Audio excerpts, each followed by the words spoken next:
352 was 594. Oh, maybe we won't. But, Rob is just. 584, 8647. Yes, sir. I'll give him a call in. Yeah, I was just in an executive committee meeting, so I couldn't. I never denied my presence. Make sure you get sound. It's going well. I just want to share with you. Have you ever seen that science fiction movie, Battleship? Welcome everyone. If we can get a seat there, we'll get the meeting started. Coming up from the ocean and. Unless, of course, you're wearing purple shoes, and then we'll. And you don't get a seat. I am not. And at the end of the. I had to do that. Thank you for the $5 million. We appreciate that. And they had to go back and get the Alabama. From Mobile. Yeah. All right, it is 1:31, and welcome everyone. This is the Space Coast TPO Governing Board meeting, and today is March 14th, 2024. We're calling this meeting to order. Please join me with the Pledge of Allegiance. To the flag of the United States of America and to the republic for which it stands, one nation, under God, indivisible, with liberty and justice for all. Oh, Rob is not here. I kind of missed that hurrah. Zoe, would you please conduct a roll call vote? Okay. Allender. Here. Blake. Present. Cole. Felix. Feltner. Here. Forrester. Here. Glass. Here. Hanley. Here. Oh, Goodson. Sorry, I skipped one. Hanley. Johnson. Kennedy. Medina. Minus. Here. Pritchett. Robinson. Here. Steele. Tobiah. Williams. Young. Here. And I believe we do have an alternate with us, Willis.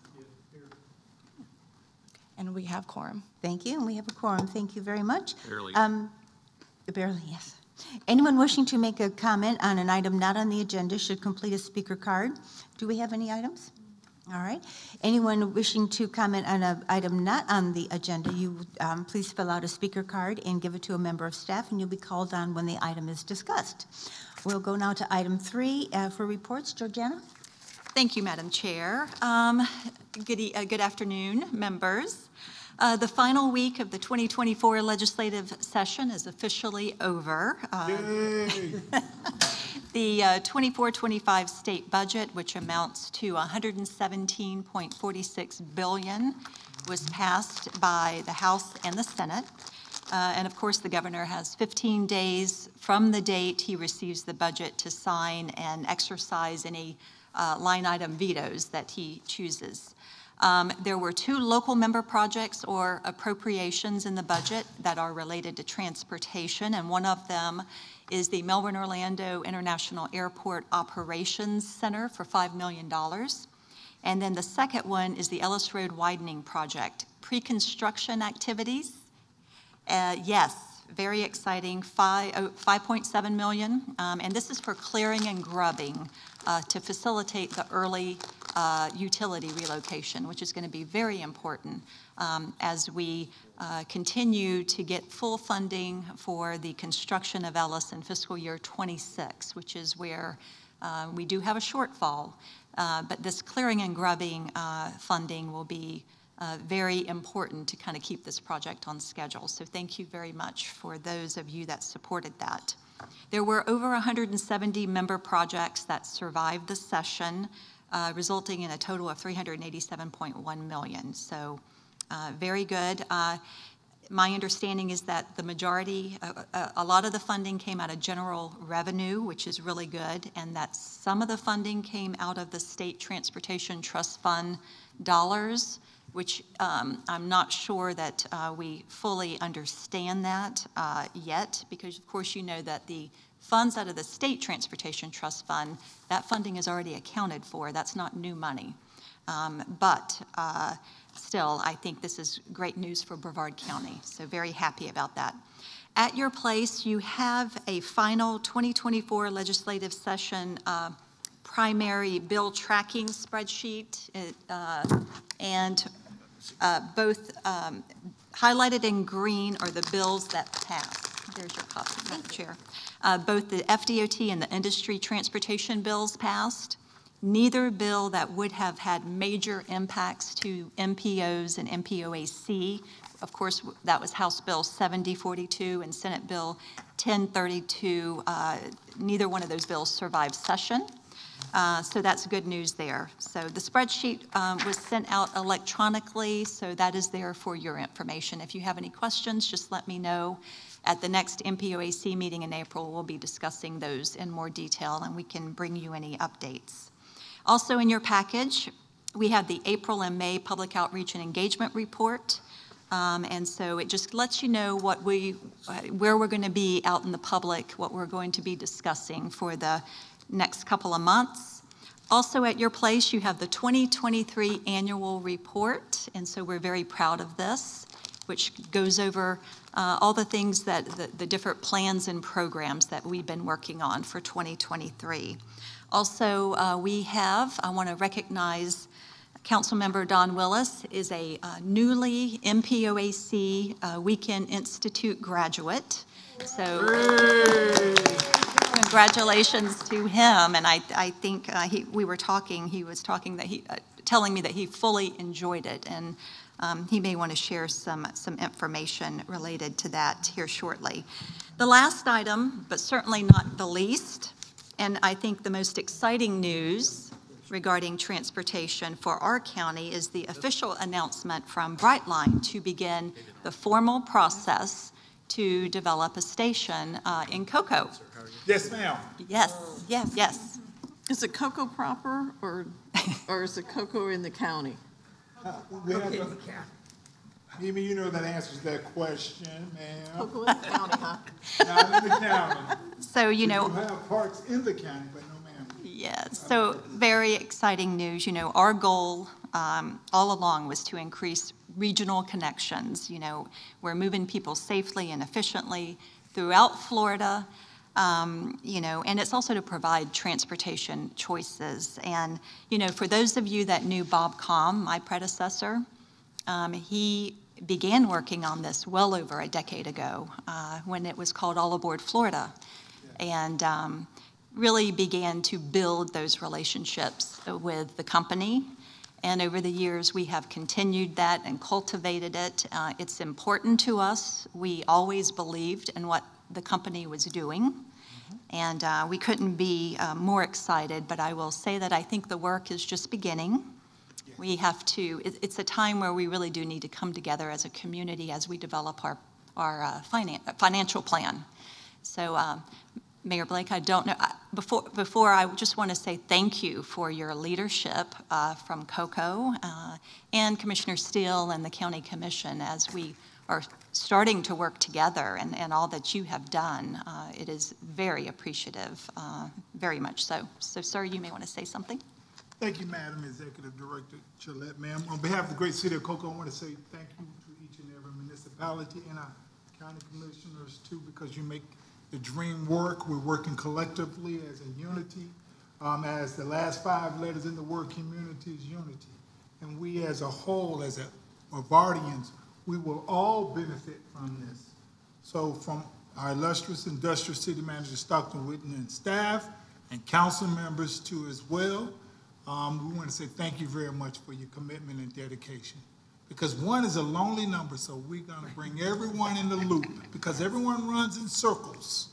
And we open up our circle to say thank you, TPO, for making us a part of your circle. So thank you. Thank you all. God bless. Thank you, sir. Happy days are here again in Cocoa. Yeah.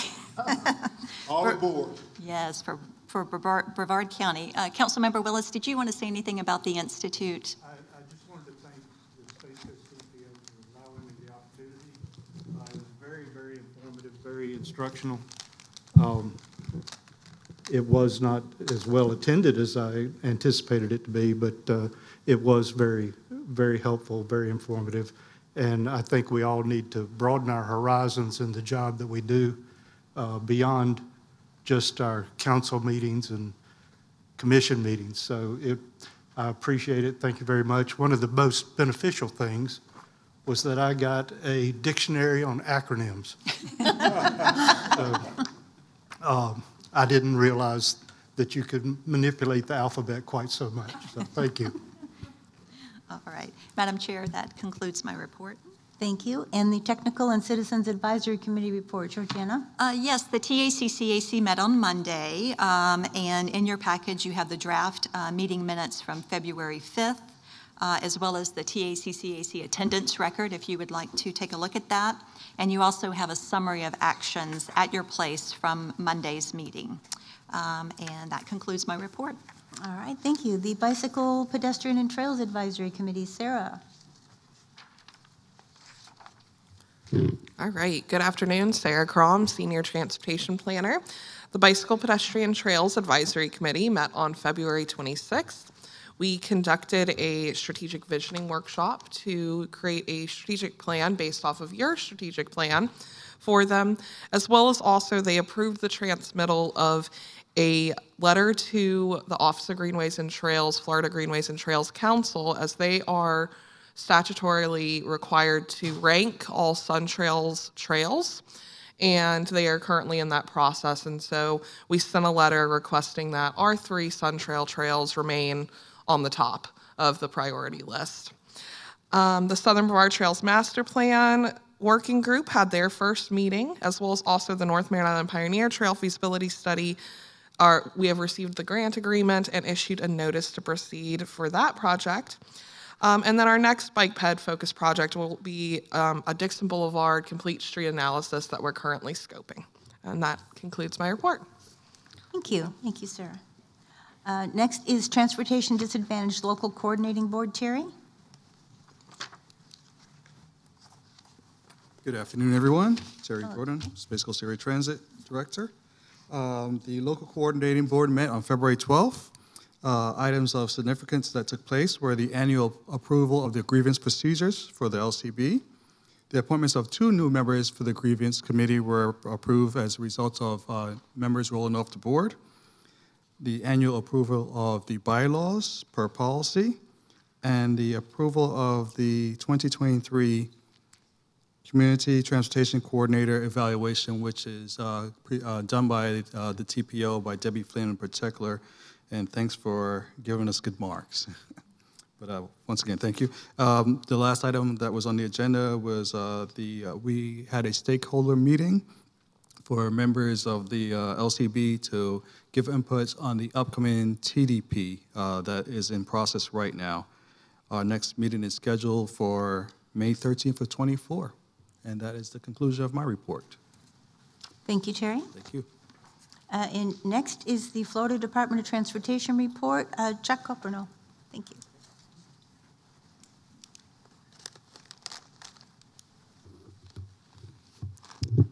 Madam Chair, members of the board, I'm Chuck Coperno with the FDOT, and I'll be presenting the FDOT report.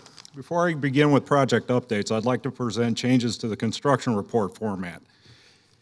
The FDOT MPO liaisons have been working with the respective community outreach coordinators at each operations center to provide a construction report that provides a detailed snapshot of projects that are about to begin, in progress, or have been completed. Here we have the original report, and we've been working on improving this construction report. The liaison team met with their respective COCs in a group meeting to discuss a better format to provide crucial information at a glance with a method that can find information if needed. So this is the new format. The top portion displays not only the project number and title, but also includes a map of the project location, giving 2 helpful methods to find a particular project of interest. Below the map are the project details. In this case, milling and resurfacing and the project phase costs, which is not the total cost. So in this case, this would be the construction cost. Finally, we have the description, which is a summary of the scope of work, and below the description is the most recent updates to the project. Here you will find a description of the current phase of construction, reasons for delay, and any information worth noting about the project status. We have also included a hyperlink for you to go to CFL Roads to find any information that may not be included in the construction report. So if you went to the project page, this is what it would look like. So a lot more information that you would not see on the construction report if need be. Before I move on to construction project report updates, are there any questions on the construction report? Any questions? Okay. Okay, great. So project updates, there is a new project coming, repaving project on State Road A1A from north of State Road 404 to south of Sherry Lee Lane, running adjacent to Patrick Space Force Base. It is set to begin later this month. An update on the raised pedestrian crossing project on A1A in Cocoa Beach. They are still waiting for a revised project schedule and project plans before a start date can be established. And then we have also completed one project, the roadway and interstate ramp widening and resurfacing on Wickham Road and I-95 ramp has had its final acceptance on February 1st, 2024. That concludes my report. Are there any questions? Any questions for Mr. Coppernoll? All right, thank you. Thank you, very good, thank you. Thank you, madam. All right, consent agenda. Georgiana, would you please read the consent agenda? Yes. The record, please. Absolutely. Consent agenda 4A, TPO Governing Board meeting minutes of February the 8th. Committee appointments. Also, 4C is our finance and budget. We have our fiscal year 23 through 24 UPWP amendment. This is our Unified Planning Work Program amendment.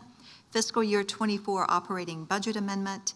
And then also operating budget, our fiscal year 23 fourth quarter report, and our fiscal year 24 first quarter report. And then the last item is our fiscal year 2023 Community Transportation Coordinator evaluation. And the consent agenda can be passed in one motion if you so choose. Right, thank you. Can I get a motion to pass the consent? Mr. Allender? Sorry, Mr. Blake. Mr. Allender made the motion and seconded by Ms. Minus. Thank you very much. All those in favor of passing the consent agenda signify by saying aye. Aye. Those opposed? Motion carries. Thank you very much. All right, action items. Approval of the draft fiscal year 25-26 Unified Planning Work Program. Laura. Good afternoon. I'm Laura Carter, Assistant Director of the Space Coast TPO. So this afternoon, I'm going to be presenting the Space Coast TPO's Unified Planning Work Program. We refer to it as the UPWP. And it is, by definition, a product that provides the planning activities to be undertaken over the next 2 fiscal years. And it also includes a budget of how we're going to be using our planning grant funds. It is one of the 3 required products that we must do in order to confer the eligibility to receive our federal and state funds. The work products that I'm going to be going over are directly tied to the board's strategic plan that you have adopted and how we're going to fulfill those goals. Just as a reminder, the UPWP does cover a fiscal year of July to June. So this year is going to be a little bit different. Typically, I present the UPWP by the tasks that are identified within the UPWP, but as I mentioned, since it supports our strategic plan, I thought it would be a little bit easier to support it and present it based on the 5 emphasis areas that you have adopted as your strategic plan. So the first one I'm going to go over is leadership. Much of our administration of the MPO is included under here. It is where we conduct the work to collaborate and get our agendas together and have our board and committee meetings. In the fall of this year, we will be working on implementing a new agenda center on our website, so it'll be easier to find your agendas, the minutes and recordings, and along with historical tabs for all of our prior meetings. Financial operations are also covered under this emphasis area. We have our budgets, obviously the development of this UPWP that I'm presenting today. Our annual certifications are covered under this. They are conducted each year by the Florida Department of Transportation, and every 4 years we are certified by Federal Highway. Our next federal certification will be due in 2026, and we will start coordinating with them probably in the spring of 2026. Our staff and board strategic plans, as I mentioned, are also developed under this category, and our next governing board strategic plan will be needed next year to cover the periods of July 2025 through June of 2028. Continuing under leadership, our public outreach and education is another critical function to communicate the projects of the TPO. We will be continuing with our annual open house each June. Another key product that we'll be developing is in December 2025. We need to review and update our public participation plan. The next emphasis area of safety. This is what we are, safety is number one pretty much on all of our planning products and everything that we do. We are implementing our Vision Zero action plan as we just adopted an update in February. We would like to conduct a more in-depth analysis of the high injury network to identify what the contributing factors are to those crashes. We'd be focusing on speed and conducting a speed management study and identifying also a lighting study where dark conditions are contributing to crashes, and then going in and focusing on those corridors and finding out what countermeasures would be best to implement and reduce the number of crashes. Next, we have linking our transportation and land use. This is a majority of all of our studies. Our master planning is conducted under this emphasis area. Right now, we are conducting a lot of studies, and we will be completing them over the next 2 years. And these include our transit development plan, as Terry had just mentioned, that's underway. Our intermodal station study, the feasibility, will be completed this fall, which will have an implementation plan and how we might be best to fund the passenger rail station. Adoption of our long-range transportation plan will be next July. We will be completing our Southern Brevard Trails master plan, and we'll be completing a Dixon Boulevard corridor study that Sarah had mentioned we are just getting ready to issue a scope of services on, and that's coming in May. Other plans include conducting a gap analysis. We adopted our bicycle pedestrian master plan a couple years ago, and we would like to identify and move forward with filling in gaps where our pedestrians are missing sidewalks and bicyclists biking lanes. We are going to be conducting a feasibility study on a Southern Brevard Trails master plan that is identified at the conclusion of that product.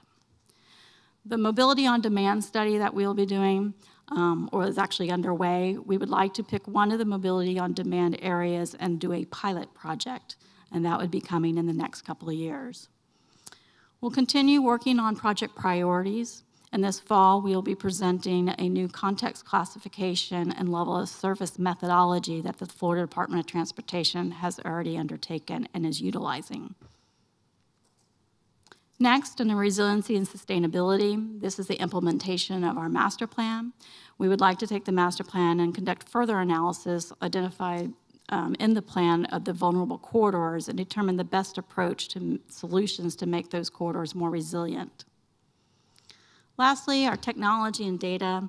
We'll continue our traffic count program as part of our congestion management system. We'll be conducting our annual state of the system that is presented each October that identifies trends and current conditions that are occurring within the county. We would like to expand upon the dashboard that we launched this past year related to the state of the system data and likely include additional layers such as our ITS master plan, bike ped facilities, and others as resources are available. Implementation of our ITS master plan that we adopted a few years ago, and all of our TISMO and technology products are also covered under technology and data. And lastly, I'd like to say that hopefully in 2 years, in 2026, the new traffic management center that will be going under construction later this year by Brevard County will be completed, and the TPO offices will be moving into that facility. So how are these funded? These are the revenue sources that we have to fund the operations of the TPO. The majority of our funds do come from the planning grants, which are at the very top. What's unique, well not unique, but we started a couple of years ago is the DOT went in and we were able to create a consolidated planning grant that also includes our Federal Transit Administration grant, those FTA funds that are listed at the top. Our SU funds are split out into recurring, which is our state of the system we do every year, counts, and also supportive salaries. And then we have non-recurring projects that I mentioned under those linking transportation and land uses. The item there listed under the federal funds in parentheses at the bottom that says fiscal year 24 SUD obligation, that's the amount you just approved under the action items of the UPWP amendment. That $416,000, those are on projects that are already underway, and any project that has funding that is not completed by this July 1st, we do what's called a de-obligation, so those funds can immediately move over and be available July 1st and not have any interruption to the projects that we're already conducting. As I mentioned, $85,000 listed there for the intermodal station study is the remaining amount of funds that I'm estimating will be available beginning July 1st to complete that project this fall for the station feasibility study in Cocoa.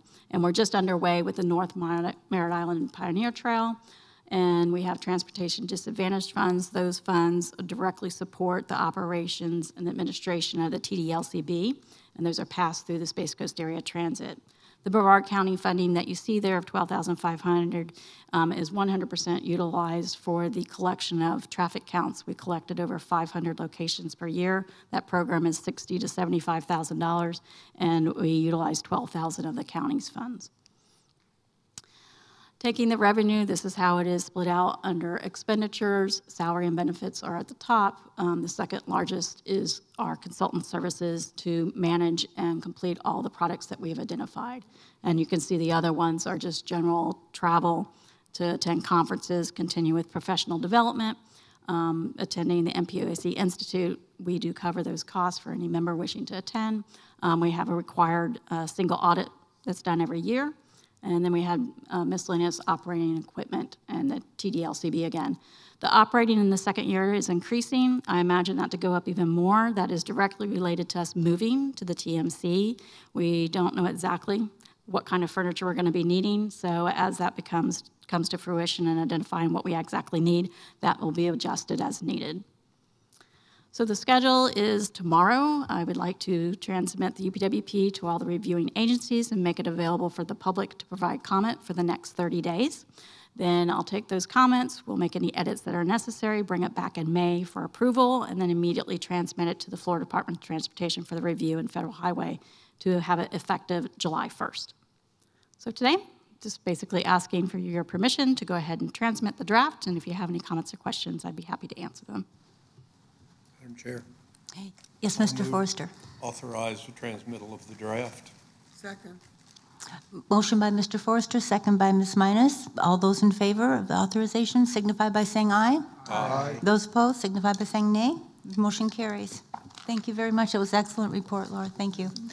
All right, our next action item, this will be a roll call vote, and this is Transportation Improvement Program Modification. Georgiana. Yes, Madam Chair, when we added this to the agenda, I did not realize that this was actually not an amendment, it's a modification to our Transportation Improvement Program.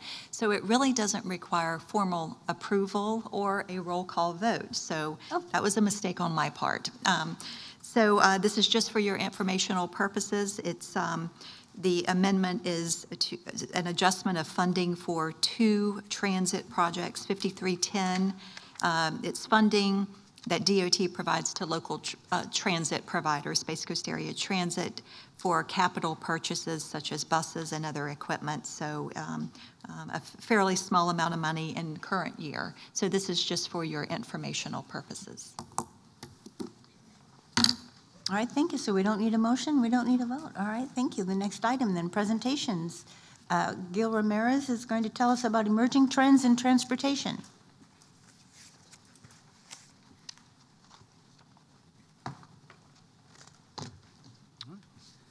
Good afternoon, everyone. Good afternoon. My name's Gil Ramirez, and I am the CEO of Lassiter Transportation Group. I'm also the West Melbourne representative to the CAC, and I'm here to present to you on emerging trends in transportation. So the Space Coast TPO on their website has a description of what the Vision Zero program is all about and how Target Zero is part of that vision. And one of the key statements that I'd like to start off with is the fact that they point out that Vision Zero requires a fundamental change in the way that we think about traffic safety and planning. And the reason is that when we think about traffic safety, we think maybe about the 42,000 people who had died last year in crashes, right? I mean, that's pretty much the population of Titusville, right? Now, if you think about it, if you go back to 1975, we've lost nearly 2 million people to traffic crashes, right? 2 million. That's the entire population of Idaho. And so we need to do something about it, and we cannot do that if we keep thinking in the same ways that have brought us here, right? So let's have a conversation about how we might achieve that. Now, what I'm going to talk about is how transportation is currently being electrified, how it's being analyzed, how it's being connected, automated, and advanced. So let's talk about electrification. What's the status? Now, we all know that we're trying to electrify electric vehicles, right? This is a policy decision. It is not a market thing, right? So unlike things like the iPhone, which was a revolution in the way that we use our cell phones that was driven by the commercial sector, this is being brought about by government, right? So the optimistic outlook of some of the folks has certainly impacted us, but it is a tale of two perspectives, because if you look at it, the reality is that the yays are saying, well, it's 40% year-over-year growth, and we've got some folks who are doing fantastic in terms of their EV sales. On the other hand, we just had a news article come out within the last couple of weeks where Ford and GM are slashing production because they don't have the uptake that they had anticipated, right? So there's these issues, right? Two different perspectives on the same issue. And of course, we're talking about how charging infrastructure is not catching up. It's a big headwind. And none of that resolves the issues that we're having with the Highway Trust Fund. So what's the real deal? The real deal is the sale of battery-powered EVs, non-hybrid, is going up. Okay? Now, it may not be going up as fast as Ford and GM predicted, but it is absolutely growing, and it cannot stop because this is a federal mandate, right? It's going to happen. Globally, the United States is not first or second in electrification. We're third behind China and the European Union.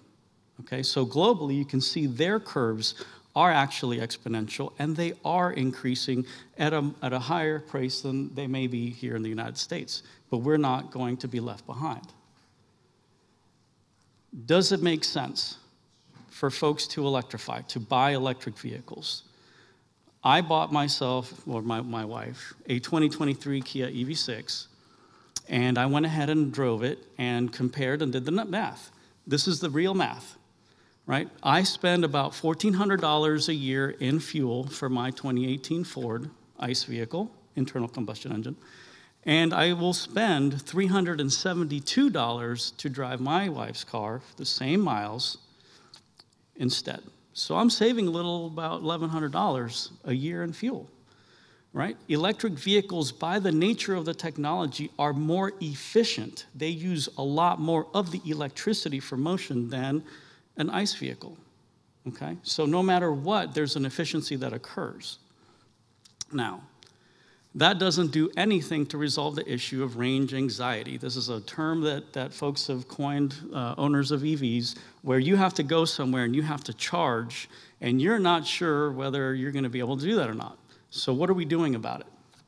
Well, the federal government has recognized that there's an issue, and they have, as part of the Infrastructure Investment and Jobs Act, part of that $1.2 trillion package was the creation of the National Electric Vehicle Infrastructure Program, setting aside $7.5 billion to expand the charging network, okay? Now that has filtered down to the state, who has the Florida EV Charging Infrastructure Program, started in 2021. How's it going?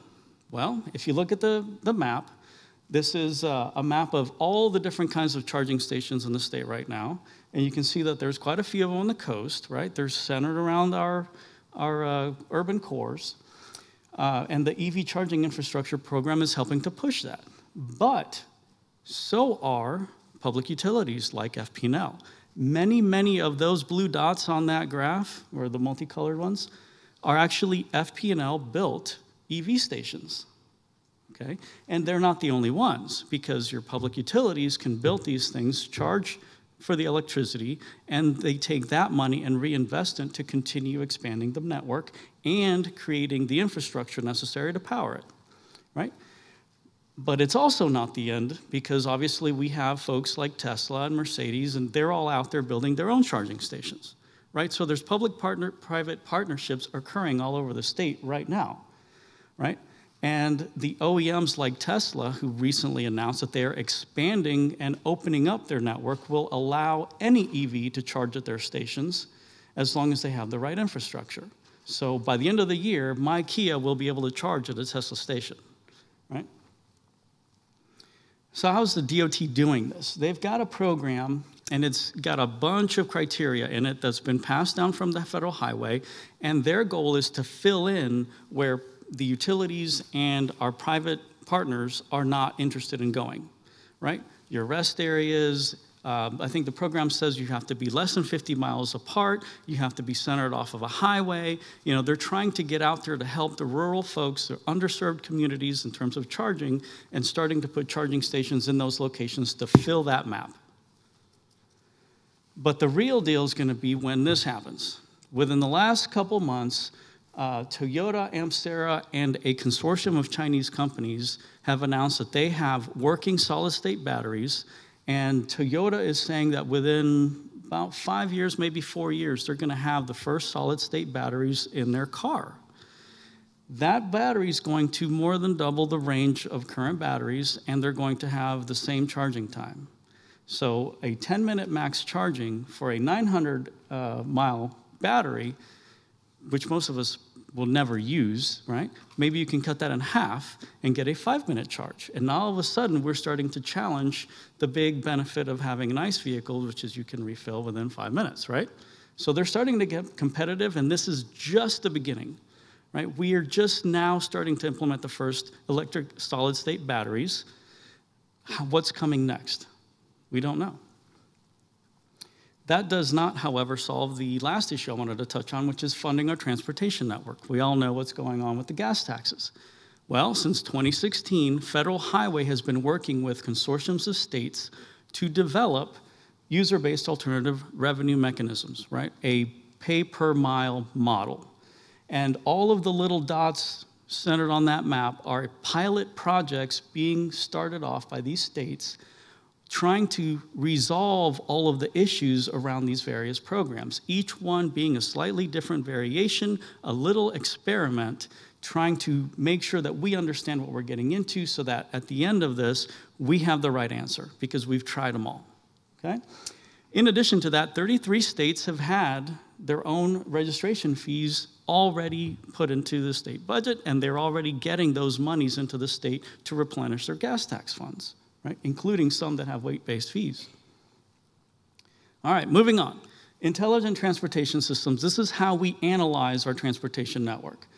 What is ITS? ITS is basically the infrastructure part of what Federal Highway calls cooperative automated transportation. You take all the infrastructure, your traffic signals, your CCTV cameras, and you put them all together and connect them with cars, and you get cooperative automated transportation. But for this, I just want to talk about ITS real quick. How does it work? We go out there and we put these sensors all over the road, right? And we're able to count cars, tell how fast they're going, tell where they're going, where they've been. And so we take all of that data, and thanks to current technology, we're able to take information that was not able to be reconnected in any way, and we're actually fusing it together now using technology called big data, all right? And generating these kinds of graphs, which obviously you guys don't want to look at, but I as a traffic engineer love, right? But we can take that information and digest it into formats like those maps that we can then pump out to the public to give them information, right? Like this, right? We've got a DMS sign. You've probably seen the DMS signs all over the interstate system telling you travel times, right? There's not a person sitting at the TMC doing a lot of math trying to figure out what the travel time is based on current conditions. This is automated technology that the state is getting from its sensors. Right? Being able to tell our tired truck drivers when they've hit their limit if there's a truck parking available for them, right? Because one of the big issues that they're having is everyone's been told they are locked into a particular performance time. They have to take a break. They get to the rest area, come to find out all the spaces are done. What do? They can't keep driving. They get fined. They park. They get fined. it's a major problem. So we're trying to resolve that. We're not just putting it on the sign, we're pumping it out to their apps. So they have that information in their navigation systems, which of course is the center item, right? You tell traffic data, you're starting to be able to see where your incidents are, you're starting to be able to see where your work zones are on your maps. That doesn't come from, folks scribbling. It's all automated information that's hitting these systems through ITS, right? Wrong way drivers. Recently, we have started being able to use camera detection to figure out when somebody's driving up the wrong way of a ramp, and immediately the system notifies the TMCs and lets them know that we have an incident. They pump that information to the DMS so that folks who are upstream can avoid that area, slow down, pull over, at least be looking out for that driver, right? Dispatch Federal Highway immediately, saving lives. On the bottom right is a tracking map where we're using video detection, machine vision, to be able to tell the difference between drivers, between pedestrians, bicyclists at an intersection, and figuring out where their intersections are, those conflict points, which leads me to the big highlight of this part, which is near-miss detection, a new technology that is being implemented to be able to detect when vehicles and pedestrians almost hit each other automatically using machine vision. All right, now the great thing about this technology is that today it's going to be used by the TMC primarily to notify them when they may have had an incident on the highway, but soon we're hoping to get reports out of this. We start tracking every near miss at an intersection, and we start figuring out where the crashes are going to be. So for the first time in the history of traffic engineering, we're going to start addressing our crashes proactively before they happen, instead of having to look back at the mirror and figure it out. Connected vehicle technology. So what is it? Connected vehicle technology is basically putting a radio inside of your car so that it can communicate with lots of other stuff. It could be other cars, your house, infrastructure, your smart traffic signals, even the electrical grid, right? These vehicles, through these connections, can do amazing things to help us stay out of trouble, like telling me on my phone that my tires are low, avoiding me getting a flat on the highway and causing a crash, right? Incremental improvements to safety. So some of the other safety benefits. Crash avoidance. If these cars are talking to each other and the car up front slows down, it's sending a signal to the one behind it to slow it down also, right? Intersection conflicts. If we know the direction, we know the speed, we can predict where these vehicles are going to go through the intersection and tell them, if necessary, to have an avoidance maneuver to avoid a crash, right? We can have emergency alerts, notifying folks of emergent conditions that are going to reroute them. Having cooperative adaptive cruise control allows us to move basically as a train on the highway. And if an issue is detected by a car 50 feet or 50 cars up, something out on the road, somebody pulled over on the shoulder, it communicates through the whole train, and the whole thing slows down together, right? Which leads to traffic flow optimization there on the right. If I can predict and tell a car to arrive at a traffic signal at a very specific time, I can stop it from having to stop, which means it's no longer sitting there idling, wasting energy, right? Predictive maintenance, like I said, it's communicating. My wife's EV3 already hassles me if I don't do the maintenance on time. I know it, okay? Change the oil on your car. All of that stuff is going to be right there with these vehicles, because they're going to be talking to you constantly about what they need. No more guessing. Transit integration, being able to know where transit's going to be, reroute your vehicle around it so that you're not creating conflicts with each other, right? And performance measurement. Again, for the first time in the history of traffic engineering, we're going to have vehicle-by-vehicle data, which will help us to improve the roadway network, give you the information to make better decisions. All right, moving into automation, autonomous vehicle technology. So what is it? Essentially, there's 5 different levels of AV technology. There's level 0, which is warnings. Many of the new cars that are being sold already have this baked in. Level 1 would be, or level 0 is just it beeps at you, right? It detects that somebody's in front of you, they have stopped, you're still moving, it sends you an alert, right? It doesn't do anything, but it alerts you. Level 1, that's where it'll have forward or rear driver collision. It hits the brakes, right? You're gonna back into something, it beeps at you, hits the brakes, prevents the collision. Level 3, lane centering and adaptive cruise control. A lot of cars starting to come with this now. My wife's car has it, it's fantastic. And then further on down and down until you get to fully autonomous, right? Well, level 4 would be a robo-taxi where it's driving around town mostly on its own, and when it gets into trouble, it calls central to have a driver autonomously drive the car out of the situation, right? Level 5 would be full autonomy. So, how's it going, right? Well, IIHS did a study in July of 2023 where they looked at just level 0 and 1, which is considered advanced driver assistance systems, and they got those numbers, okay? If you have ADAS on your car, you are, for example, 30% less likely to be involved in a front or rear collision with injury, 56% less likely to be involved in a front or rear collision, okay? All of those are real numbers, okay?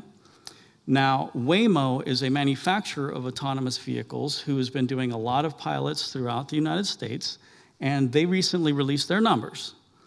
Their cars are 57% less likely to be in a crash than an equivalent human-driven vehicle with the same mileage. And of those, if we are involved in a crash with one of their vehicles, there's an 85% less chance that we will have an injury, whether in the car, in the autonomous robotaxi, or in the other party. So these vehicles are using such good avoidance technology that they're reducing the severity of the crash, not just avoiding them altogether. So what is the predicted safety benefits? They're saying level 0 to 1, 23 to 40% reduction. Were we to get 100% saturation of the technology, these are the numbers that we would see. Level 2 and 3, between 43 and 64% of all crashes could be mitigated. If we get to 4 and 5, 76 to 94% of all of the crashes that we're having today would be mitigated by the technology. So do we want to get to target 0? This is a great way to do it. So some operational benefits, it's not just a safety component, right? Increased efficiency. These systems will be predictable because that's the way that they're going to be designed, right? A fully autonomous robo-taxi, no driver in the vehicle, they will be working off of advanced algorithms that will be defensive drivers. They will never get upset, they will never get tired, they will never get drunk, they will never get distracted, they'll never read a text message, right? Accessibility for all. If you are sight impaired, hearing impaired, mobility impaired, and you can't get yourself a vehicle, these systems are going to help those folks to get around. If we have folks who are economically disadvantaged that can't afford to own their own car, for the price of an Uber, you can get one of these vehicles to be wherever you want, pick you up, and take you where you need to go, right? Increased productivity. If you're in one of these vehicles, you're not worried about being behind the wheel. You can open your laptop and start working. You can open your phone and start texting. It doesn't matter. You're not behind the wheel anymore. You can eat, get ready for work, put on makeup. Doesn't matter. You can sleep on your way to work, right? So, and then you have lower operational costs because, again, these autonomous systems are going to be robo-taxis owned by a corporation who wants to maximize profitability. That means reliability. So not only do they want to make sure that their systems are not getting into crashes, but that they're extremely reliable, and then because each one is going to be essentially the same, they have an efficiency in terms of scale, right? Thousands of vehicles, they can buy parts very easily. How's it going? Well, Beep just announced that they've got a partnership with JTA. They're going to start this year an autonomous shuttle in downtown Jacksonville. We've got, I think it was Beep again, announced that they're going to be in downtown Orlando, right, this year. Waymo self-driving cars are now in Miami. getting ready to study those roads and deploy their robotaxi fleet there. That's likely to happen this year also. And Altamont Springs, right? And this is just a few.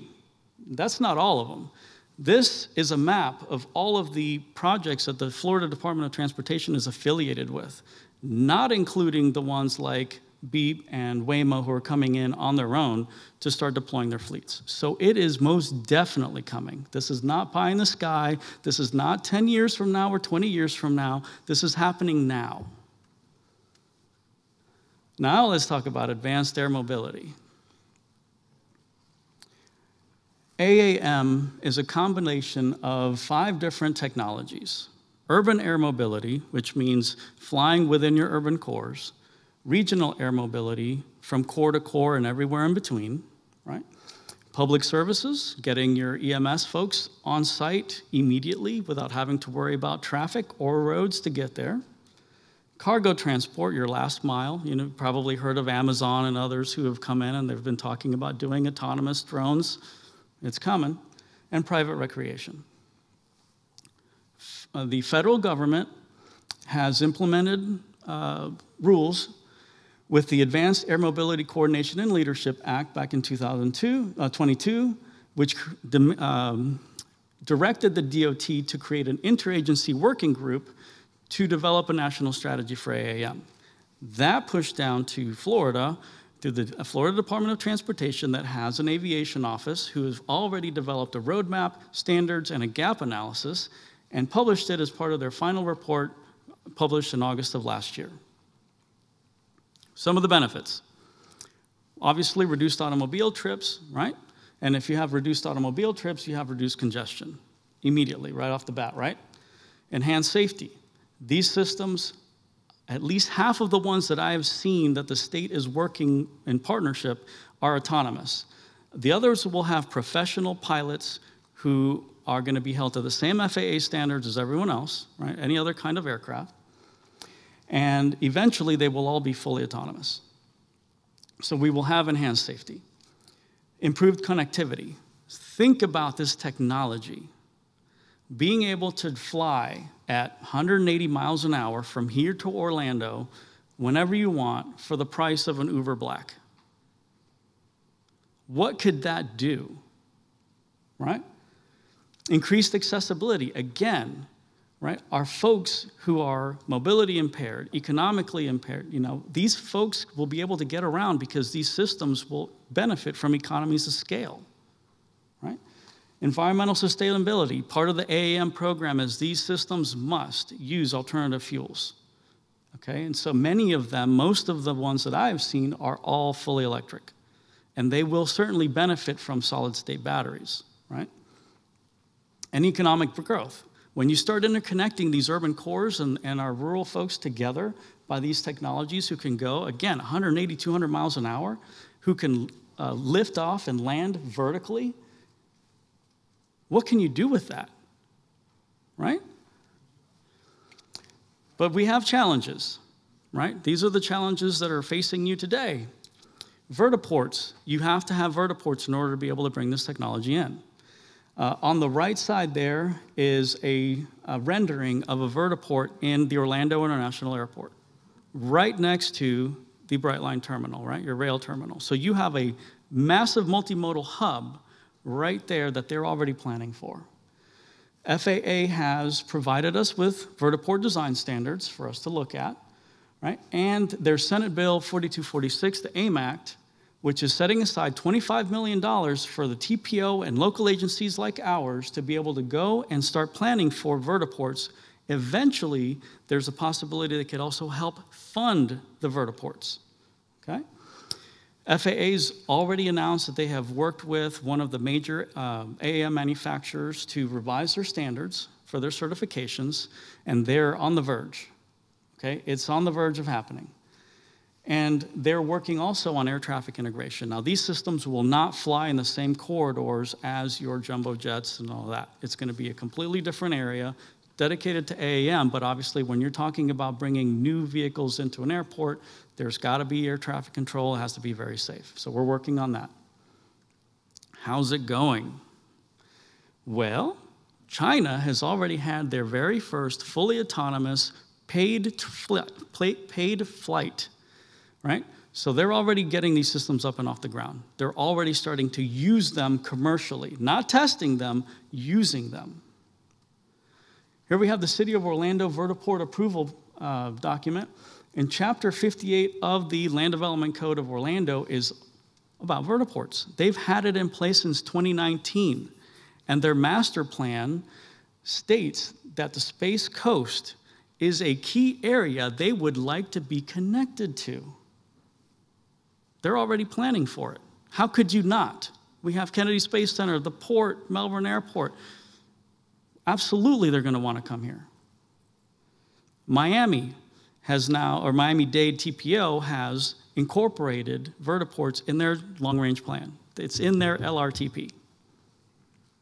And I think it was last November, a company has done their very first air taxi test flight out of an airport in Hillsborough. Okay? So right here in Florida, they've already had their first test flight. They're already working on certifications. Now, the Florida FDOT Aviation Office has 13 different companies working with them right now to get certified to fly in the state. The last one is hoping to get flights going, commercial flights, by 2028. 2028. So I'll leave you with this. This is Dr. Amara worked for Stanford, and he studied how humans react to technology change in the future. And he said we tend to overestimate the effect of a technology in the short run, of a technology in the short run and underestimate the effect in the long run, right? So we have these giant expectations of all what these things are going to do today, but we don't think far enough about what the long-range impacts are. So let me give you a couple things to think about. If we have an autonomous fleet of robo-taxis and they're cheaper to own than a car, why should we own cars, right? If we don't need to own cars, why do we need garages? Why do we need driveways? Why do we need to dedicate 20% of our built environment to parking lots? If we can have vertiports anywhere, could we put one in our Cocoa Brightline station? Would the city of Daytona Beach love to have access to that station through AAM? One of my pet peeves when I fly is going to Orlando International Airport and going through 2 hours of security, right? What if we had partnership with Melbourne International Airport where I could check in through security and check my bags there, get loaded on an AAM vehicle, and flown behind security at Orlando to not have to hassle with any of it? You get the tailored Melbourne Airport experience, but the reach of Orlando. Best of both worlds, right? All these things are available. If we start connecting Port Canaveral, Kennedy Space Center, Port Canaveral, and Disney, we can have folks who get off of a cruise ship and go do Disney and come back in a day. Imagine the economic opportunity for tourism. All these things are possible with this technology.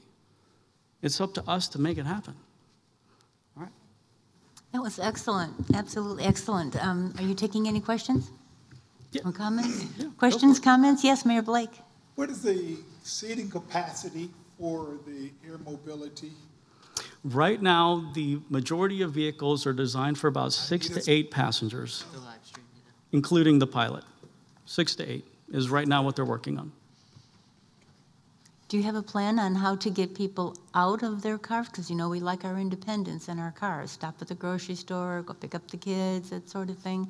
Are they going to manufacture fewer cars to push people into the robo-cabs? I like the idea, but I also like my car. It's a great question. And the answer is, at least, there is no federal or state policy that I know of that is targeting to do that.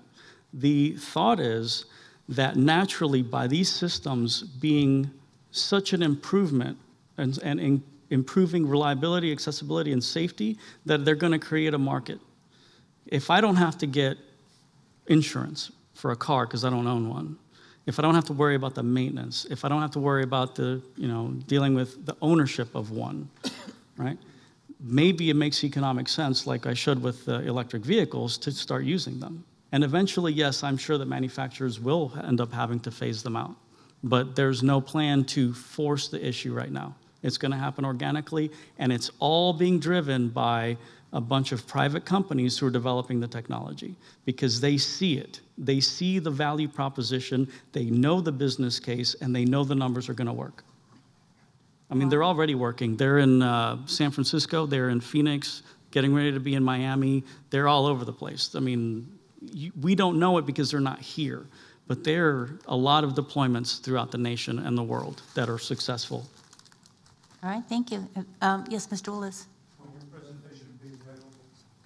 I'm sorry? Can you make your presentation available to us? Oh, yeah, absolutely. Oh, and by the way, throughout my presentation, I had little tiny icons along with the key points. Those are hyperlinks. They'll take you right to the articles that I used. Each one of the newspaper clippings that I showed is a hyperlink that will take you right to those articles. You guys can check me on any of the things that I've covered today. They're all there. Yep. Tyco Airport, Tyco's another one, absolutely. right? Yeah. Titusville. There you go. Zoe, did we send this presentation? I was going to say, it is uploaded on the website, but I had to convert it to a PDF, so I'll have to check the links that he was saying, Okay. but the slides are on the website currently. Right now. Okay, all right. Wonderful. Under the agenda. Yeah, in the Agenda Center under Governing Board. Well, thank you. Any other comments for Mr. Ramirez? This was a wonderful presentation. Yes, Thank you. excellent. Thank you, Gil, as always. Track. Oh, we didn't pass. All right, are there any member comments for the good of the order? This is real stuff. Madam Chair, just to let the members know, we do not have action items for April, so we're going to cancel the April meeting. Also, FDOT was originally planning to come in April to present on funding and fair share and have a very in-depth presentation, but they have asked to postpone that until May. So be looking forward to that in May. And so it works out good. No April meeting. That's May 16th. May 16th, third Yes. Thursday of the month, and we'll be here at the same time. Do I have a motion to adjourn? All right. Motion, Blake. No, it was Jerry Allen, Mr. Jerry, Esquire Jerry Allen. Jerry Allender. Thank you. He did. All right, everyone get up. And second was by Commissioner Feltner, ma'am.